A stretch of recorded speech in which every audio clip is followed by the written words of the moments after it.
जिस विषय पे आज मैं बात करने पर हूं वो विषय है, आप ठीक आपके स्क्रीन के ऊपर आप देख सकते हैं, 10 reasons you should not speak tongues, जिसका हिंदी ट्रांसलेशन रखा हुआ है 10 कारण क्यों आपको अन्य भाषा नहीं बोलना है। जी हां, ठीक सुना, नहीं बोलना है। जब टंग्स की बात आती है तो इसमें 2 शब्द है जिसको मैं रखता चला जाऊंगा, लेकिन दोनों पे, जिसको एक कहते हैं ग्लोसा और दूसरा है जिब्रिश, मैं उसकी दोनों की खुलासा आज आपके बीच में रखूंगा। लेकिन जब यहां पे टंग्स लिखा है तो बात हो रही है जिब्रिश की, साथ ही साथ बात हो रही है ग्लोसा की, जिसको एक एक करके आपको समझाता चला जाऊंगा। तो फिर क्या ठीक है, क्या गलत है, कैसा स्क्रिप्चर, उसको मैं कनेक्ट करूंगा, आप लोग उस बात को समझें जैसे पवित्र आत्मा आपको ताकत देता है। जी नाउ कुछ कॉन्सेप्ट्स सबसे पहला क्लियर कर देते हैं। मैं चाहता हूं कि सबसे पहले आप ये जो स्क्रीन पे आपको दिख रहा है, आप इसको देख लीजिएगा। एक क्या कह सकते हैं, बिल्डिंग है या एक बहुत बड़ा फ्लैट है और जिसके अलग अलग सेक्शंस हैं। आप देख सकते हैं अलग अलग सेक्शंस हैं। वैसे ही लिखा है इंग्लिश में डिफरेंट सेक्शंस या अलग अलग भाग, आप जैसा ट्रांसलेशन करना चाहें कर सकते हैं। तो जितने भी अभी देख रहे हैं आप सभी को ये जो दृश्य है आपको जो दिखा रहा हूं, वैसे ही आपको समझना होगा कि बाइबल के अंदर भी जैसा लिखा है कि बाइबल के भी डिफरेंट स्क्रिप्चर सेक्शंस होते हैं या है। वाह, अमेजिंग। जी हां, अब आप पूछोगे पास्टर डैनियल ये कैसे हो सकता है या ये क्या है? तो सबसे पहले प्रेम का सेक्शन, इसका मतलब क्या है? जिस पवित्र शास्त्र को आप और मैं पढ़ते हैं, जिस बाइबल को आप और मैं पढ़ते हैं, परमेश्वर का वचन जिसको कहकर पढ़ते हैं, तो पढ़ते पढ़ते आपको एक सेक्शन टोटल बाइबल के अंदर ऐसा मिलेगा कि प्रभु प्यार करता है, प्रभु प्यार करता है, प्रभु प्यार करता है। और यह 1,00,000% सच है। जी, 1,00,000% सच है कि परमेश्वर प्यार करता है, परमेश्वर प्रेम है, परमेश्वर प्यार करता है। यह हो गया एक सेक्शन। दूसरा क्षमा, फॉरगिवनेस, परमेश्वर माफ करता है, प्रभु क्षमा करता है। और जिसके चलते एक बहुत बड़ा क्षमा मानव जाति का, और वो क्षमा है आदम की गलती, उसको परमेश्वर ने अद्भुत तरीके से माफ करते हुए आप तक और मेरे पास में ये फॉरगिवनेस को लेकर आया। तो एक सेक्शन है प्रेम का और दूसरा सेक्शन है क्षमा का। तीसरा बहुत अद्भुत, यह है उद्धार, जिसको कहते हैं कि परमेश्वर के बाइबल को पढ़ते वक्त में जब हम गुजरते हैं वचनों के बाद वचनों के बाद पत्रियों के बाद, तो हमको सेक्शन दिखता है प्रभु का, वो है सैल्वेशन का।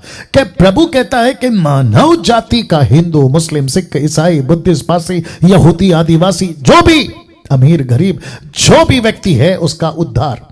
तो सैल्वेशन मुफ्त है और सिर्फ करना इतना है कि यीशु पर विश्वास करना है, दैट्स इट, और आपका उद्धार हो जाता है। तो ये एक सेक्शन आपको मिलता है। तो अभी तक कितना हो गया? प्रेम का सेक्शन है, तो क्षमा का सेक्शन है, उद्धार का सेक्शन है, और ये रहा आज्ञा पालन का सेक्शन।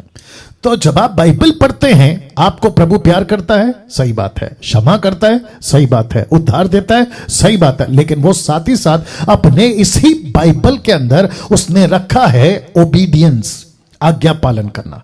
तो वो कहता है कि जो भी व्यक्ति मेरे पास आता है, दास दासी, बेटा बेटी, उनको आज्ञा पालन करना है। तो जब हम बाइबल को पढ़ते हैं तो कुछ क्या कहते हैं ना, कंडीशंस हैं, कुछ नियम हैं, कुछ आज्ञाएं हैं, उसको हमें पालन करना है। तो ये हो गया 4। अब आता है आखिरी वाला। एक सेक्शन ऐसा है बाइबल पढ़ते पढ़ते लिखा है सावधान रहने का। जी, सावधान। तो यीशु की इस वचन की, जिसको बाइबल कहते हैं ग्रीक वर्ड में बिब्लिया। जी दोस्तों, तो ये टोटल मैं 7, 5, 10, 12 भी कर सकता था, लेकिन मैंने टोटल 5 रखा है। तो स्क्रिप्चर के भी सेक्शंस हैं बाइबल को पढ़ते वक्त में। प्रेम का सेक्शन, क्षमा का सेक्शन, उद्धार का सेक्शन, आज्ञा पालन का सेक्शन, और आखिरी में आता है सावधान, अलर्ट, चौकन्ना, जागते रहो, खबरदार। ऐसी वाली वचन आपको बाइबल के अंदर यह सेक्शन मिल जाएगा। तो इसका मतलब क्या है? बहुत डिफरेंट तरीके से बात कर रहा हूं, इसको लीजिएगा, इसको रिसीव कीजिएगा। सब लोग नहीं बोलते ये बातें। तो परमेश्वर प्रेम है, यस, 1,00,000% प्रभु माफ करता है, 1,00,000% प्रभु उद्धार देता है, 1,00,000% सही है। आज्ञा पालन करवाता है, 1,00,000% सही है, यस, आज्ञा पालन करना चाहिए। लेकिन आखिरी का जो लाइन है, वो अपेक्षा करता है अपने लोगों से जो उसके पास आता है, वो कहता है बी अलर्ट, सावधान। वाव, सावधान। इसका मतलब कि चर्च के पास्टर को, जो चर्च का लीडर है उसको सावधान, जो चर्च के अटेंडर्स हैं उनको सावधान। तो इसका मतलब है कि बाइबल मुझको, आपको, मैंने इसको अभी इसलिए रखा है ताकि आगे बिल्डअप करना है, सबसे पहला कहता है सावधान। नाउ अब आप सोच रहे होंगे पास्टर डैनियल कुछ रेफरेंस दीजिए, लीजिए इफिसियों की किताब, उसका 5वां अध्याय वचन 11 से लेकर 16 तक। तो लिखा है, मैंने लास्ट का वचन 16 में रखा है, लिखा है अंधकार के निष्फल कामों में सहभागी ना हो। तो आगे जो इसको मैंने रेड किया है उसके ऊपर जरा ध्यान दीजिएगा, वरन उन पर उल्हाना दो। मतलब आपको अंधकार के कामों को क्या करना है, उसको तो आपको बचना है, लेकिन सेम टाइम आपको कहना ये गलत है, ये गलत है, ये गलत है, ये गलत है। तो लिखा है उन पर उल्हाना दो। दूसरे ट्रांसलेशन को जब मैं स्टडी कर रहा था तो लिखा है कि उनको एक्सपोज करो, उनको प्रकट करो, उनको सबको खबरदार करो, ऐसा ट्रांसलेशन है। फिर नीचे क्या लिखता है जरा देखिएगा, लिखा है क्योंकि उनके गुप्त कामों की चर्चा भी लज्जा की बात है। मतलब जो पब्लिक होता है वो तो होता ही है गड़बड़, लेकिन जो गुप्त कामें हैं वो भी लज्जा की बात है।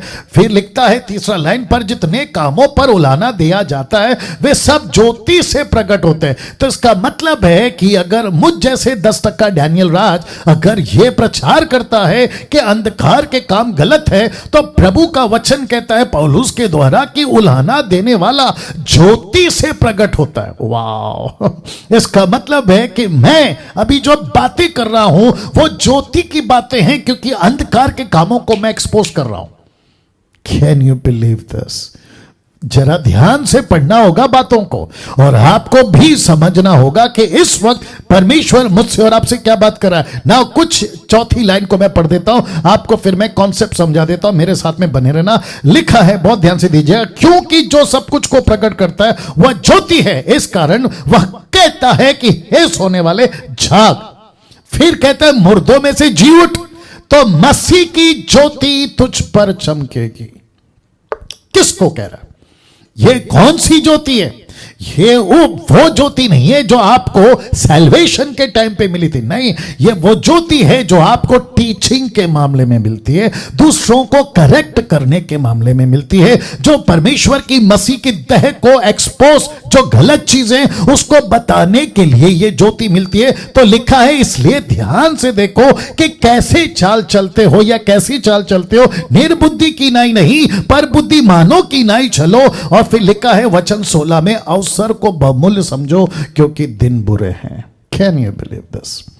अब मेरा प्रश्न है आप लोगों से, ऐसे टाइम पे जिसको हम कहते, तभी तो ये पौलुस कह रहा था कि दिन बुरे हैं, लेकिन आज जहां 4G, अब तो आ जाएगा 5G, जहां पे इंटरनेट टॉप पे है, जहां पे संसार की चीजें अंधकार के कामों के क्षेत्र में पीक पे हैं, आप किसकी बात करते हैं? चाइना की, जहां पे बहुत सारे ऐसे चीजें, जहां पे संसारिक तौर पे जिसको हम व्यभिचार कहते हैं, पुरुष और स्त्री का पुरुष और पुरुष का स्त्री, स्त्री का, अब तो ऐसी चीजें देखने में आती है जिसके लिए लिखा है कि उनको एक्सपोज करो, और वो है डमीज, डमी, प्लास्टिक डमी, उसके द्वारा भी व्यभिचार होता है। तो लिखा है दिन बुरे तब, तो सोच के देखो अब कितने बुरे दिन हैं। तो लिखा है, बीच में मैं किसी का वीडियो देख रहा था, खैर वैसे तो मैं नाम नहीं बताता हूं, पिक्चर के गाने पे किसी ने ये किया था, अपने बॉम्बे का सिंगर है वो, उसने पिक्चर के गाने पे यीशु का ये बनाया था गाना। तो आपस में बात कर रहे थे, तो एक व्यक्ति बड़ा गुस्सा आया, खैर नाम तो नहीं लूंगा, वो कहता है कि ऐसे भी हो सकता है कुछ चीजें परमेश्वर ऐसे भी करता है। तो फिर पौलुस का यह स्टेटमेंट का क्या करे? लिखा है, अंधकार के निष्फल कामों के सहभागी ना हो, वरन उन पर उलाना दे। उनको एक्सपोज करो, उनको बताओ, चर्च के लोगों को बताओ क्या सही है क्या गलत है। तो लिखा है कि कैसी चाल चलते हो ध्यान दो। ये हो गया एक, क्योंकि मुझे 10 पॉइंट कवर करना है। मत्ती का 16 का 11 से 12 देखो। वचन 11 में यीशु मसीह अपने चेलों को कह रहे थे कि रोटी आप जो है लिए हो, उसकी बात चल रही थी, ठीक है ना, कि रोटी है नहीं है। ऐसे बात करते करते कहते कि भला कैसे ये तुम्हारी समझ से परे है कि यहां मैंने भोजन का वर्णन नहीं किया। चेलों को यीशु डांट रहे, परंतु यह कि मैंने तुम्हें फरीसियों और सदूकियों के, अभी जरा ध्यान दीजिएगा, खमीर से सावधान रहने को कहा है। तो किससे सावधान? खमीर। तो इसको चेलों ने कैसे लिया? आइए देखते हैं वचन 12 में। तब उन्हें यह समझ आया, किस विषय पे? यह समझ आया कि यीशु रोटी के खमीर का नहीं परंतु फरीसियों और सदूकियों की गलत शिक्षा का वर्णन कर रहे थे। तो यीशु इस वचन में ऐसा कह रहे थे कि उनकी टीचिंग, जो गलत शिक्षा है, जो थोड़ा सा खमीर पूरे आटे में मिल गया, तो वो थोड़ा सा गलत खमीर, गलत शिक्षाओं का खमीर टोटल आटे को खमीर बना सकता है। तो जिसके चलते जो रोटी पकेगी वो खमीर के साथ पकेगी, और जिसके चलते यीशु कहता है कि सावधान, मैंने रोटी के खमीर की नहीं, सदूकी फरीसियों की गलत शिक्षाओं की खमीर से बचने को कहा है। तो जिसके चलते बाइबल का एक सेक्शन है जहां कहता है सावधान रहो। अब मेरा सबसे फेवरेट वचन, फिर उसके बाद आगे बढ़ेंगे। मत्ती 7:15 जानते हो यीशु ने क्या कहा? कहता है झूठे भविष्यवक्ताओं से सावधान रहो। Can you believe this? Yeshu के मुंह से निकला यह शब्द। लिखा है झूठे भविष्यवक्ताओं से सावधान रहो, जो भेड़ों के भेष में तुम्हारे पास आते हैं परंतु अंतर में फाड़ने वाले भेड़िए हैं। तो इसका मतलब यह हुआ, वाइस चेक कर लेना, इसका मतलब यह हुआ कि यीशु कहता है कि मुंबई के चर्च में, पूना के चर्च में, नागपुर के चर्च में, पंजाब के चर्च में, अफ्रीका, अमेरिका, दुनिया का जितना भी कलीसिया है, यीशु कहता है कि सावधान, ऐसे कुछ प्रॉफिट्स, ऐसे कुछ अपोस्टल्स, ऐसे कुछ सेवक आपके बीच में आएंगे जो गलत शिक्षाओं का खमीर लेकर कलीसियाओं में घूमेंगे और वो पूरे खमीर को, माफ करें, पूरे आटा को खमीर से भर देंगे। गलत शिक्षा। अब मुझे बताइए, क्या बाइबल पढ़ते वक्त में मुझे आपको इन बातों का ध्यान नहीं रखना है? हम अभी तक किस पे फोकस कर रहे थे? मेरी बीच में किसी से बात हो रही थी, कहते हैं कि प्रभु प्यार सिखाता है तो प्यार बांटो, ऑफ कोर्स वो एक सेक्शन है। प्रभु क्षमा करता है तो क्षमा का बात करो, ऑफ कोर्स वो एक सेक्शन है। प्रभु उद्धार देता है, ऑफ कोर्स वो एक सेक्शन है। प्रभु कहता है आज्ञा पालन करो, ऑफ कोर्स वो एक सेक्शन है। लेकिन साथ ही साथ यही यीशु कहता है सावधान। देख लीजिए, यही यीशु है जो कहता है सावधान। तो इसका मतलब क्या है? इसका मतलब यह हुआ कि हम सबको सावधान करना है। लेकिन इसको देखिएगा, सावधान कराने में, शब्द को पढ़िएगा ठीक से, सावधान कराने में हम मसीह समाज बहुत पीछे चल रहे हैं, बहुत पीछे चल रहे हैं। और आप जानना चाहते हैं उसका परिणाम क्या हो गया है? देखना चाहोगे? उसका परिणाम हो गया ये, जी हां, लिखा है बहुत से false doctrine has become concrete.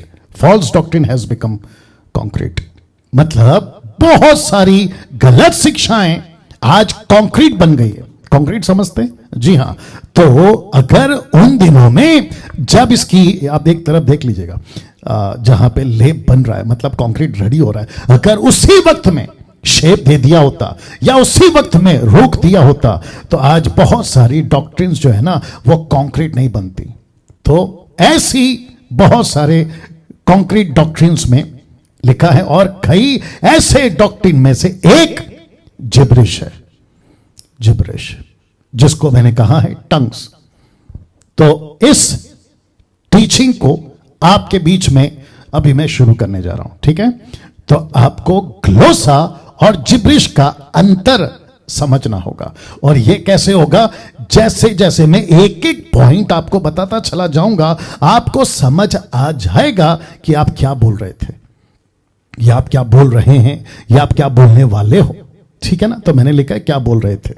एक एक पॉइंट पे जैसे क्लियर होगा, आपको खुद ही समझ आ जाएगा कि ओ, ये ग्लोसा था लेकिन मैंने उसको जिब्रिश बना दिया। तो जिसके चलते ग्लोसा को ग्लोसा तक रखो और जिब्रिश को जिब्रिश तक रखो, और कितना लेना है उसको समझो और क्या नहीं लेना है उसको भी समझो। तो अब यहां से मेरी जो स्टडी है वो स्टार्ट हो रही है। सबसे पहला जो कि लिखा है 10 reasons you should not speak tongues, 10 कारण आपको अन्य भाषा क्यों नहीं बोलना है। उसमें सबसे पहला, यह दान प्लूरल यानी कि बहुवचन का दान है। आपने कभी सोचा कि जिसको आप जिब्रिश कहते टंग्स, ये कभी भी एक वचन नहीं था, यह बहुवचन था। तो इस एंगल से आपके बीच में आज बात करूंगा। तो सबसे पहला मेरी रिक्वेस्ट है, जो मुझे पसंद नहीं करते मैं उनको रिक्वेस्ट कर रहा हूं। आप शायद पास्टर हो सकते हैं, ये वीडियो आपके पास पहुंची होगी अभी और आप लोग देख रहे होंगे या तो लाइव या तो आप अपलोडेड वीडियो। आप लोग जब देख रहे होंगे तो आपको ये पॉइंट मिला होगा सबसे पहले, और आपके दिमाग में चल रहा होगा कि ओके, पास्टर डैनियल ने अभी कहा कि ये प्लूरल है, तो मैं उसको समझना चाहता हूं। तो मैं रिक्वेस्ट करता हूं, समझो आपका दिक्कत क्या है पता है। सबसे पहला, नाराज नहीं होना, सेवकों से बात करो जो मुझे पसंद नहीं करते। आपका दिक्कत क्या है पता है? आपके अंदर ईगो है। ईगो समझते हैं? अरे मेरे को ऐसे कैसे कोई भी आके मेरा डॉक्ट्रिन चेंज कर सकता है। अभी बताया था ना जो कंक्रीट बन गया 200 साल से, Azusa street, William Seymour, Los Angeles, याद आ गया होगा आपको। ये तो कंक्रीट बन गया। अब आपके अंदर ईगो है, मैं नहीं चेंज होऊंगा, मेरे को कैसे डैनियल राज चेंज कर सकता है, और मैं कैसे झुकूं। और आपने जो सिखा के रखा है ना लोगों को सदियों से, या फिर आपकी मिनिस्ट्री जब से हुई है, अब आपको ऐसा लग रहा है कि अगर मैंने चर्च में अनाउंसमेंट कर दिया तो मेरा जो है इज्जत चला जाएगा। याद रखना, आप अगर इज्जत के चक्कर में, ईगो के चक्कर में आप अपनी डॉक्ट्रिन को चेंज नहीं करोगे, you will lose your life for eternity. अनंत काल के लिए आप अपना जीवन खो दोगे। एक बड़ा भाई की हैसियत से, या छोटे भाई की हैसियत से, या फिर मिनिस्ट्री को वर्कर्स की हैसियत से ये बात मैं आपको बोल रहा हूं। बाकी आपकी मर्जी, क्योंकि यीशु ने तो बोल दिया मत्ती के 15 के 14 में, इनको जाने दो, क्योंकि अंधा अंधे को रास्ता दिखाएगा तो दोनों गड्ढे में गिरेंगे। वो भी मेरे दिमाग में, बट मेरी तड़प है ऐसे लोगों के लिए जो इसमें फंस गए ना। मेरी तड़प है। आज जब मैं स्लाइड बना रहा था तो बस आंखों में आंसू नहीं थे, अन्यथा मेरा दिल बहुत टूटा था ऐसे लोगों के लिए। इनमें से मेरे कुछ घर के लोग भी हैं, उनके प्रति दिल टूट गया था, क्योंकि जब मैं इसको प्रिपेयर कर रहा था ऐसी ऐसी बातें मेरे दिमाग में आ रही थी कि प्रभु कैसे फंस सकते हैं, कैसे शैतान। मत प्रकाशित वाक्य 12:9 कहता है he is the deceiver of the world. कितनी मस्के की तरह फंसा दिया इस चक्कर में। तो सबसे पहला पॉइंट रखने जा रहा हूं, इसलिए रिक्वेस्ट करता हूं ध्यान से सुनिएगा। तो जितने भी 1600 के आसपास आप लोग देख रहे हैं फेसबुक यूट्यूब पे, खूब शेयर करिए, क्योंकि ये टीचिंग तभी पहुंचेगा जब आप लोग शेयर करोगे जी। तो सबसे पहला, यह दान प्लूरल है। प्लूरल का हिंदी शब्द है बहुवचन का दान है। अब कैसे मैं आपको बताता हूं, मजा आएगा, इंटरेस्टिंग पार्ट है, प्लीज सुनिएगा। जो बात नहीं करते वे भी सुने ताकि दूसरों को काउंसलिंग करें, और जो करते हैं करेक्शन के हिसाब से सुनिएगा, ठीक है ना, आलोचना के हिसाब से नहीं। और एक बोल देता हूं, मेरी गलती मत निकालो, क्योंकि मैं जो भी बात करूंगा इसमें से बात करूंगा। और वापस कहता हूं, मेरे अगेंस्ट में वीडियो बनाना है, आपका स्वागत है।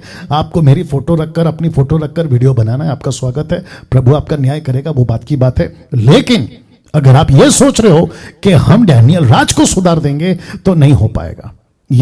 या तो देखिए, एक ही चीज हो सकती है, मेरी सांस जानी चाहिए, मतलब मैं खत्म हो जाना चाहिए। जब तक मैं जिंदा हूं खरी शिक्षा के साथ चलता रहूंगा, और जितने मसीह मंथन के लोग हैं वो भी इस बात का ध्यान रखेंगे। तो आते हैं कि सबसे पहला 10 पॉइंट में से एक, आपको जिब्रिश टंग्स बात नहीं करना है। और वहां है पहला पॉइंट कि ये धान कभी भी सिंगुलर या एक वचन नहीं था। ये धान अपने आप में, जो जिसको कहते ना कि ये फॉर्म है, ये प्लूरल फॉर्म है। इसको आपको समझना होगा। कैसे, आपको बताता हूं। मरकुस की किताब उसका 16 अध्याय वचन 17 और 18। आइए देखते क्या लिखा है। लिखा है वे अन्य भाषाओं में बातें करेंगे। तो शब्द को ध्यान से देखना, अन्य भाषाओं में, यह प्लूरल है। किसका शब्द है? यीशु का। यीशु का। अब इसी को किंग जेम्स बाइबल क्या कहती है, जो कि ओरिजिनल ट्रांसलेशन से, और बहुत पुराना ट्रांसलेशन है, 13th सेंचुरी, 14th सेंचुरी, या फिर ज्यादा से ज्यादा 15th सेंचुरी, 16 तक तो कंफर्म हो गया था। किंग जेम्स बाइबल मैं बहुत पढ़ता हूं अलग अलग डिफरेंट ट्रांसलेशन को, बट मैंने किंग जेम्स रखा है। लिखा है, and these signs shall follow them that believe in my name shall they cast out devils. अब इसको देखो, they shall speak with new tongues. आप देख लीजिएगा, टंग्स, इसका मतलब है ये प्लूरल है, प्लूरल। अब मुझे बताइए, ये तो अभी एक है, आगे आ रहा है। वैसे ही प्रेरितों की किताब उसका 2 अध्याय वचन 6 से 8 तक में, आइए देखते क्या लिखा है। जब वह शब्द हुआ तो भीड़ लग गई और लोग घबरा गए, क्योंकि हर एक को, प्लूरल बहुवचन लिखा है, हर एक को यही सुनाई देता था, क्या? कि ये मेरी ही भाषा में बात बोल रहे हैं। शब्द को पकड़िए, टोन को पकड़िए और चाल को पकड़िए, प्लूरल है, बोल रहे हैं। ऐसा नहीं लिखा कि बोल रहा है, लिखा है बोल रहे हैं। अब इसको देखिएगा, और वे सब चकित और अचंभित होकर कहने लगे, देखो ये बोल रहे हैं, क्या सब गलीली नहीं? इसका मतलब है पतरस अकेला नहीं बोल रहा था।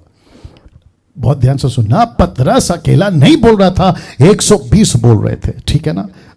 तो फिर क्यों हम में से हर एक अपनी अपनी जन्म भूमि की भाषा सुनता है? अपनी अपनी, जहां जहां पे मैंने इसको हाईलाइट किया तो समझ जाना। तो ये टोटल स्क्रिप्चर, ये टोटल क्या कहते हैं, हिस्सा क्या दर्शाता है? प्लूरल या सिंगुलर, बहुवचन या एक वचन? आप ही तय करो। ये हो गया। अब इसको देखो, बहुत ध्यान से सुनना। प्रेरितों की किताब उसका 10:46, the book of acts chapter 10:46 लिखा है, कॉर्नेलियस की घटना में कुछ हुआ था, क्योंकि उन्होंने, बहुत ध्यान से देखना, क्योंकि उन्होंने उन्हें कॉर्नेलियस को, किसको? कॉर्नेलियस को क्या करते देखा? भांति भांति की भाषा बोलते। तो सबसे पहला पॉइंट क्या है? ये प्लूरल है। कौन सा? अन्य भाषा। जो ग्लोसा है ना, वो जब आया था पृथ्वी पे, वो एक वचन यानी कि सिंगुलर के रूप में नहीं आया था, वो आया था प्लूरल के रूप में। मतलब एक व्यक्ति को एक भाषा नहीं, एक व्यक्ति को अनेक भाषा। मैं आगे रखूंगा, इसको देखिएगा। और परमेश्वर की बड़ाई करते सुना, तो वहां जितने भी थे सबको यही सुनाई दे रहा था। लिखा है, भांति भांति की भाषा, not one language but different languages. ये बताइए, आपने कभी फोकस किया? जितने आप, जिनको पसंद नहीं है ना मेरा ये कहना कि देखो टंग्स क्या, आपने कभी ये एंगल चेक किया? सर ये सबसे पहला प्लूरल है। दिक्कत हो जाती है। प्रेरितों की किताब उसका 9:6, पौलुस ने जब 12 लोगों को देखा, उसने पूछा, उन्होंने कहा जॉन द बैप्टिस्ट, बपतिस्मा हो गया, सब कुछ हो गया। अब इसको देखो, लिखा है, जब पौलुस ने उन पर हाथ रखे तो उन पर पवित्र आत्मा उतरा। अब जरा शब्द पे ध्यान दीजिएगा, लिखा है भिन्न भिन्न भाषा बोलने लगे। इसका मतलब क्या है? एक व्यक्ति अगर एक भाषा बोल रहा है तो उसका ठीक पड़ोसी, मतलब 12 वाला सा दूसरा, उसके ठीक विपरीत अलग भाषा, और तीसरा अलग भाषा। तो इसका मतलब है टोटल 12 भाषा। वहां 120 भाषा, यहां 12 भाषा। जैसे 5 रोटी 2 मछली को बांटने वालों के बाद, 5000 को बांटने वालों के बाद रोटी की टोकरी गिनी गई तो 12। इसका मतलब क्या है? बांटने वाले 12, वैसे ही यहां बात करने वाले 12। तो भांति भांति की भाषा बोलते हुए पकड़ा या फिर सुना गया। अब इसको देखो, वे भविष्यवाणी करने लगे। 1 कुरिन्थियों 12:10। आपने कभी सोचा है कि पौलुस ने जब सबसे पहला ग्लोसा यानी कि टंग्स को इंट्रोड्यूस किया, नॉट जिब्रिश, टंग्स की बात कर रहा हूं, ग्लोसा की बात कर रहा हूं, जब इंट्रोड्यूस किया तो कैसे किया? लिखा है, किसी को अनेक प्रकार की भाषा। यह क्या है? अनेक प्रकार की भाषा, diverse kinds of tongue, English में डाइवर्स, डिफरेंट टंग्स, अनेक प्रकार की भाषा। अब इसको देखिएगा, प्रेरितों के काम 2:4 में लिखा है, वे सब पवित्र आत्मा से भर गए और जिस प्रकार आत्मा ने उन्हें बोलने की सामर्थ्य दी, वे अन्य अन्य भाषा बोलने लगे। तो यहां पे भी प्लूरल है, बहुवचन है। तो लिखा है ऊपर जो पवित्र आत्मा दान देता है, खास करके अन्य भाषाओं का, वो कभी भी एक वचन नहीं था, सिंगुलर नहीं था। वो क्या था? अनेक प्रकार की भाषा, और जो पब्लिक सुन रही थी वो सबको पता चल रही थी। तो कैसे कोई कहता है, मैं तो खैर नाम नहीं लूंगा, कैसे कोई कहता है कि जो आप बात कर रहे हो जिब्रिश, वो स्वर्गीय भाषा है जो सबको मिलती है और आप लोग मांगो? तो मेरा प्रश्न है कि जब ऐसा कोई एक भाषा है ही नहीं, परमेश्वर एक है ना, यीशु एक है ना, पवित्र आत्मा एक है ना, विश्वास सैल्वेशन एक है ना, आप और हमारा रिश्ता एक है ना, तो कैसे कह सकते हैं आप लोग के ऊपर एक भाषा है?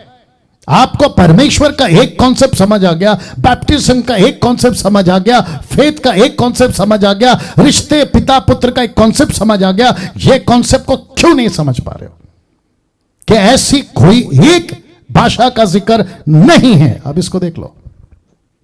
आप 14 का 5 पढ़िए, वहां प्लूरल है। आप 14 का 6 पढ़िए, प्लूरल है। आप 14 का 18 पढ़िए, प्लूरल है। आप 14 का 22 पढ़िए, प्लूरल है। आप 14 का 23 पढ़िए, प्लूरल है। इन सभी जगहों पर बहुवचन पढ़ने को मिलेगा।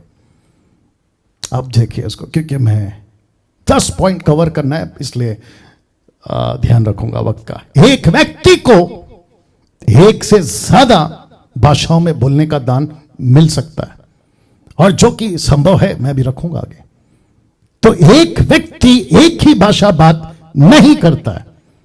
अगर आप कह रहे हो ना, जिसको जिब्रिश, आप उसको कह रहे हो ना कि मुझे प्रभु ने बात किया और मुझे जो है प्रभु ने ये स्वर्गीय दान दिया, तो मेरा प्रश्न यह है कि तुम एक भाषा में बात क्यों कर रहे हो? आपके पास में तो बहुत सारी भाषा है। I am talking about the language, not the words.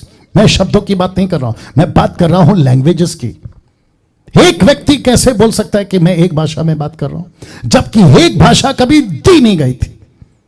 आप कहते हो ना मैं स्वर्गीय भाषा बात कर रहा हूं, तो इसके मुताबिक जो मैंने अभी तक दिया वो तो प्लूरल है। आप एक भाषा कैसे बात कर रहे हो? आपको तो कम से कम 12 वहां, 120 यहां, अभी मैं रखूंगा। पौलुस ने तो 10,000। मेरे को प्लीज बताइए। तो इसका मतलब है जी, उसको फ्लाइट मोड पे डाल दो जी। इट्स ओके, इट्स ओके, या वंडरफुल जीसस। उसको इस पे डालो, इस पे क्या बोलते हैं, साइलेंट पे डालो। वाह, वापस आते हैं सर। देखिए मैं कहां से बात कर रहा हूं, बाइबल से। मुझे व्यक्तिगत किसी से कोई दिक्कत नहीं है, लेकिन अगर गलत चीज है तो मेरे ऊपर ज्योति का प्रकाशन प्रकट हुआ है, इसलिए मैं एक्सपोज कर रहा हूं टीचिंग को, व्यक्ति को नहीं, टीचिंग को। जो गलत है, कंक्रीट बन गई है, ये काम कर रहा हूं। तो वापस कहता हूं, एक व्यक्ति को एक से ज्यादा भाषाओं में बोलने का दान मिल सकता है। अब आप ये व्यक्ति को पहचानते होंगे। देखो क्या लिखा है, 1 कुरिन्थी 14 का 18 से 19 में। मैं अपने परमेश्वर का धन्यवाद करता हूं कि मैं तुम सबसे अधिक अन्य भाषाओं में बातें करता हूं, अन्य भाषा में बोलता हूं, माफ करें। किससे? तुम सबसे अधिक। अधिक समझते हैं आप? सबसे ज्यादा भाषाओं में बातें करता हूं। तो इसका मतलब है कि 10,000 शब्द, तो 10,000 शब्द। इसका मतलब है कि शब्द कब बनते हैं? जब आपके पास में लैंग्वेज होता है। लैंग्वेज से ही शब्द बनता है। तो उत्पत्ति 11 का 1 में क्या लिखा है? एक ही भाषा थी और एक ही बोली थी, 1 लैंग्वेज एंड 1 स्पीच। मैं हमेशा कहता हूं कि मराठी में टमाटा, हिंदी में टमाटर, इंग्लिश में टमाटो, एक ही टमाटर, एक ही फल, या जो भी आप बोलो उसको। लेकिन 3 शब्द क्यों? क्योंकि 3 भाषा है। वैसे ही ये पौलुस कहता है, मैं अपने परमेश्वर का धन्यवाद करता हूं कि मैं तुमसे अधिक, तुम सबसे अधिक अन्य भाषा में बोलता हूं। यह भी प्लूरल है। तो वापस कहता हूं, क्या कभी कहीं पे पढ़ने में आता है कि अन्य भाषा का जो दान है, ग्लोसा, वो सिंगुलर है? डंके की चोट पे बोलता हूं, नहीं, वो कभी सिंगुलर नहीं था। अब इसको देखिए, अन्य भाषा का दान कभी भी, ध्यान दीजिएगा, सिंगुलर नहीं था, नहीं था। और दूसरा, अभी कुछ लोग कॉन्सेप्ट निकाले हैं, कहां से निकाले मालूम नहीं, लेकिन बाइबल से नहीं। और मैं सीधी लाइन में कहता हूं कि जो चीज बाइबल के अंदर नहीं है, आप उसको मूर्खता की तरह स्वीकार कैसे कर सकते हो यार? वो चाहे अफ्रीका का से आए, अमेरिका से आए, या आपका फेवरेट पापा से आए, या कोई फेवरेट प्रीचर से आए, आप कैसे स्वीकार कर सकते हो? वो कॉन्सेप्ट क्या है पता है? कहते हैं कि नोन एंड अननोन। एक ऐसा कॉन्सेप्ट आया इन लोगों का, एक है नोन और दूसरा है अननोन का कॉन्सेप्ट है ही नहीं बाइबल के अंदर, नहीं है। तो इसका मतलब क्या है? कुछ लोग अभी कहते भी होंगे अपने आप देखते देखते, अरे आपने तो केवल वन तरफा का स्टडी किया है, आपने तो नोन का स्टडी किया है, आपने अननोन का तो स्टडी नहीं किया। तो मैं डंके की चोट पे आप लोगों को पूछ रहा हूं, मुझे प्लीज कोई निकाल के बताए कि where is that scripture which speak about unknown tongue? कहां लिखा है? इसका मतलब क्या है पता है? अननोन वर्ड यूज हुआ है 1 कुरिन्थियों 14:2 में। तो इसका मतलब क्या है कि व्यक्ति नहीं जानता। तो व्यक्ति नहीं जानता, मैं रखूंगा उसको, व्यक्ति नहीं जानता तो उसके लिए अननोन है। लेकिन उसी को अगर इंटरप्रेटर मिल गया और खुलासा हो गया तो अननोन हो जाएगा नोन, अननोन हो जाएगा नोन। कहां पर है कॉन्सेप्ट अननोन का? प्लीज बताइए। नहीं है। तो सबसे पहले कॉन्सेप्ट कौन सा है? या 10 में से कौन सा पहला पॉइंट है कि टंग्स ग्लोसा कभी भी सिंगुलर नहीं था, वो प्लूरल था, बहुवचन था। तो फिर प्रश्न उठता है, इन सभी को सुनने के बाद में आप चेक करो आप क्या बोल रहे थे, ग्लोसा या जिब्रिश। अगर आप ग्लोसा की बात करते हैं तो वो तो प्लूरल है, जिब्रिश की बात करते हैं वो भी प्लूरल होना चाहिए आपके हिसाब से, मेरे हिसाब से तो नहीं। लेकिन वो एक कैसे हो गया? एक व्यक्ति एक ही भाषा में कैसे बात कर रहा है? एक व्यक्ति को अनीता, सुनीता, कविता, राकेश, मुकेश, दिनेश, आप लोग जो भी हैं, कहीं से भी हैं, आप एक ही भाषा में क्यों बात कर रहे हो? आप कहते हो ना कि जिब्रिश जो है वो प्रभु की ओर से है, ठीक है, आपके हिसाब से, मेरे हिसाब से तो नहीं, ठीक है, बट एक ही भाषा में क्यों बात कर रहे हो? आपको कम से कम 10,000 लैंग्वेजेस में बात करना पड़ेगा, क्योंकि 120 वहां बात किया, 12 यहां बात किया, तो आपकी जो है ना बहुत सारी लैंग्वेज होनी चाहिए। साथ ही साथ जैसे जैसे आगे बढ़ेंगे तो आपको यह भी बताएगा, क्योंकि दूसरा पॉइंट इससे कनेक्टेड है और मजेदार है, ध्यान से सुनना। तो सबसे पहली चीज, आप स्ट्रगल कर रहे हैं एक को पकड़ने के लिए। आपको जो सिखाते हैं ना कि ये रिपीट करो, वो भी पॉइंट है वैसे, उसको सीखने में आपका तो हालत खराब हो जाता है। फिर आप इतनी सारी भाषा में क्यों बात करोगे और कहां से बात करोगे जब ये कॉन्सेप्ट है ही नहीं वन लैंग्वेज का? ये तो प्लूरल है।